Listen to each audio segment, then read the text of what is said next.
Je suis conviée aujourd'hui pour vous parler d'une procédure qui a été mise en place au sein des centres de lutte contre le cancer pour la prévention et le traitement des des mucites chimio et ou radio-induites. Alors ce travail a été demandé par un groupe d'Unicancer.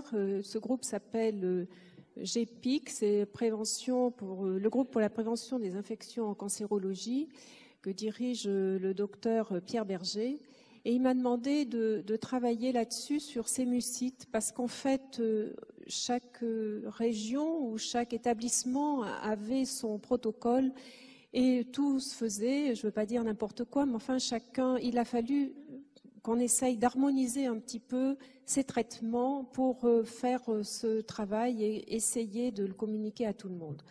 Tout d'abord, la mucite, vous avez dû en voir dans vos services, c'est cette complication qu'il y a au niveau des muqueuses, en particulier dans suite au traitement onco-hématologique ou radiothérapique.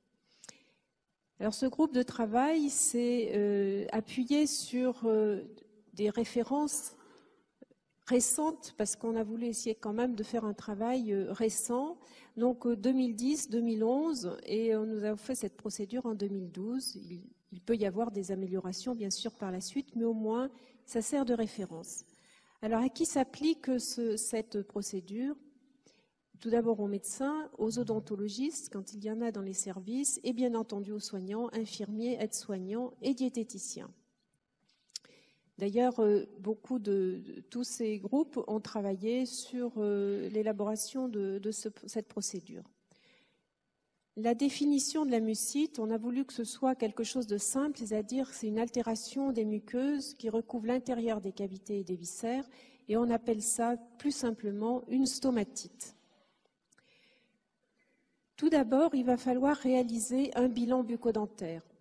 Avant tout traitement de chimiothérapie, ce que je demande et ce que j'aimerais que soit fait, c'est qu'avant, lors de la consultation d'annonce, il y ait un bilan fait au niveau de la cavité buccale. En fait, ce n'est pas toujours réalisé, mais il serait bien que soit réalisé un orthopantomogramme, c'est-à-dire une radio panoramique des maxillaires. Ce jour-là, avec une consultation dentaire, il n'y a pas toujours un odontologiste ou un chirurgien dentiste dans l'établissement, mais ce bilan soit demandé auprès du dentiste traitant du patient. Déjà, d'essayer de remettre en état la cavité buccale, de faire les détartrages ou éliminer toutes les dents délabrées. Ça gagnera du temps par la suite au cours des traitements. Au centre Jean Perrin, où je travaille, le centre anticancéreux de la région Auvergne, avant tout traitement de radiothérapie ORL, il y a une consultation dentaire. La consultation est même faite en amont avec les ORL.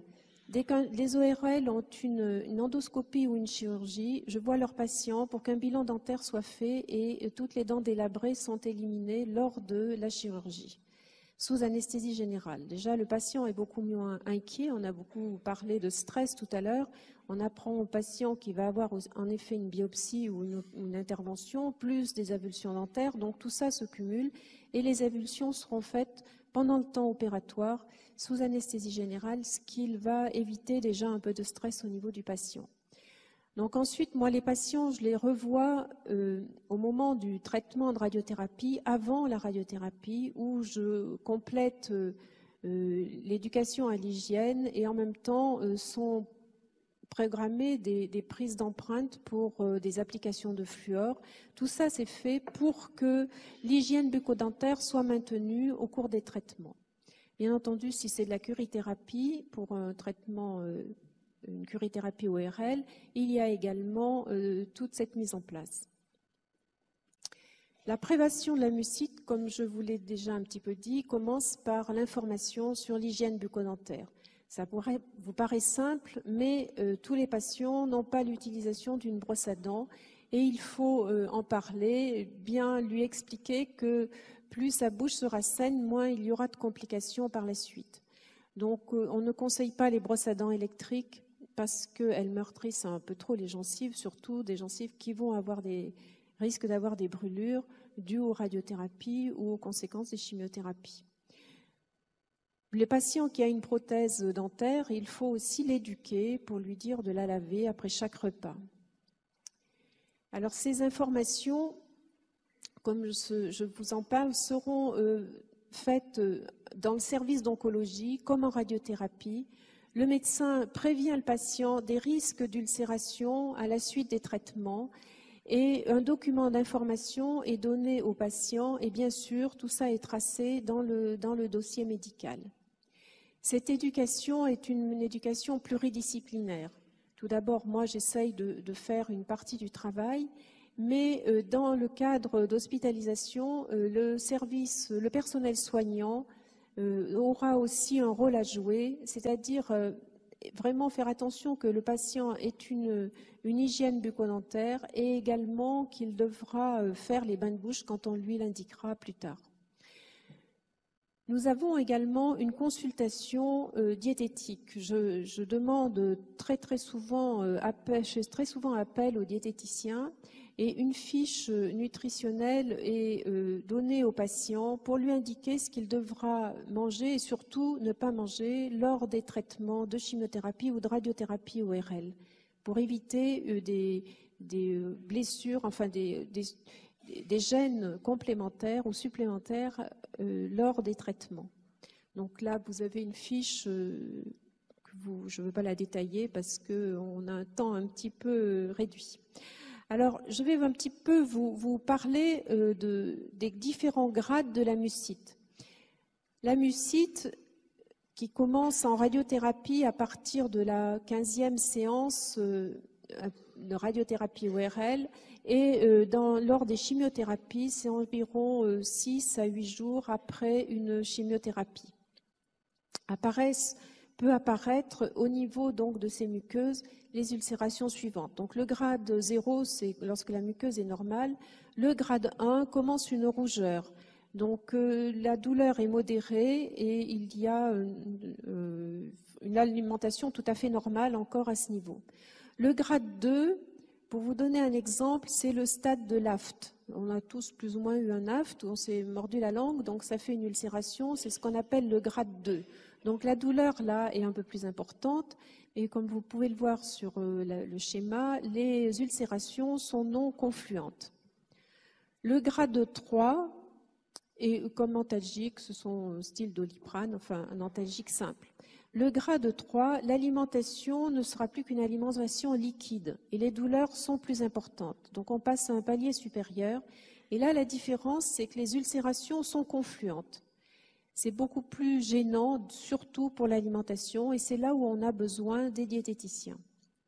Le grade 4, c'est le grade 3 surinfecté. Donc les douleurs sont encore plus importantes, l'alimentation buccale, par voie buccale est impossible, donc là on passe à l'alimentation entérale ou parentérale. Et bien sûr, s'ajouteront d'autres choses, je vous en parlerai après.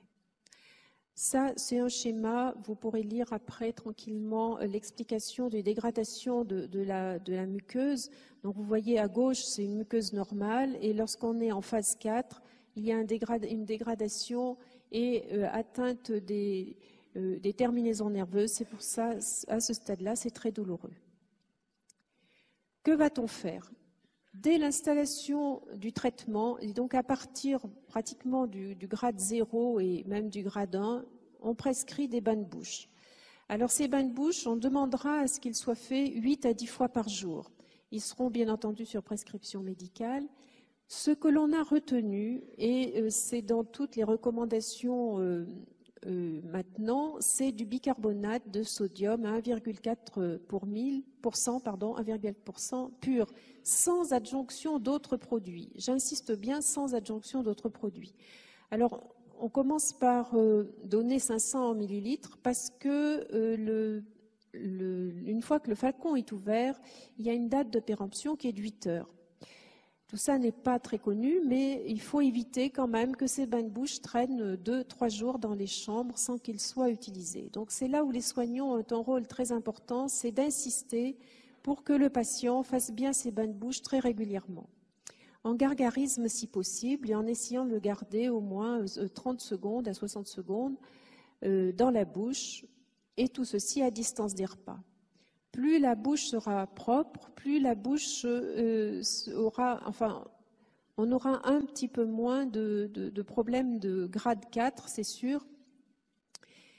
Mais ce que l'on demande maintenant, c'est qu'il ne soit plus prescrit ces potions type Schwarzenberg ou potions de Saint-Louis, où il y avait beaucoup de mélanges, bicarbonate, fungizone, xylocaïne et tout ça. Ça faisait un mélange orange qui restait sur les tablettes pendant 2-3 jours. Les patients ne l'utilisaient pas parce que déjà rien que le voir, c'était très nauséeux. Ils étaient nauséeux et ça leur vraiment, c'était pas du tout appétissant. Donc en plus, on ne connaît pas quelle est l'action d'un produit avec l'autre et qui reste à température ambiante. La stabilité du produit n'a pas été faite. Donc ce qu'il faut, c'est uniquement bicarbonate de sodium pur.